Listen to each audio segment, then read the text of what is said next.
নমস্কাৰ ফ্ৰেণ্ডছ, মই আজি এখন গাড়ী কিনিলোঁ আৰু কথাটো আছিল এনেকুৱা, সেইদিনা আছিল 29 তাৰিখ আৰু যিহেতু পূজাৰ বতৰ আছিল তেতিয়া আৰু মই পূজাৰ দিনতে লৈছিলোঁ আৰু এতিয়া আমি গৈ আছোঁ আমাৰ ওচৰত থকা ৰহা ডিলাৰলৈ বুলি আৰু মই ভাবিছোঁ তাৰ পৰাই ল'ম গাড়ীখন।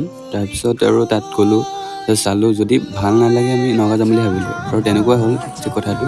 আৰু ৰহা আহি পালোঁ, এয়া ৰহা পৰিৱেশ দেখিছে, মানে পূজা আছিল, যিহেতু পূজা আছিল যদিও ইমান তেনেকৈ উখল মাখল পৰিৱেশ নাছিলে আৰু আপোনালোকেতো গম পাইছে কথাটো। গতিকে আগৰ দৰে মণ্ডপৰো তেনেকৈ সজোৱা নাছিলে আৰু যি কি নহওক বাৰু, এতিয়া আমি আহি পাই গ'লোঁ এই ৰহা ডিলাৰ, বাজাজ ডিলাৰ হয়। তাৰপিছত তেনেকৈ বাজাজৰ গাড়ীয়ে মই ল'ম বুলি ভাবিছিলোঁ, মানে চালোঁ আৰু এতিয়া ভাবিছোঁ আমি নগাঁৱলৈ যাওঁ, মানে ইয়াৰ পৰা নলওঁ বুলি ভাবিলোঁ, এতিয়া নগাঁৱলৈ গৈ আছোঁ।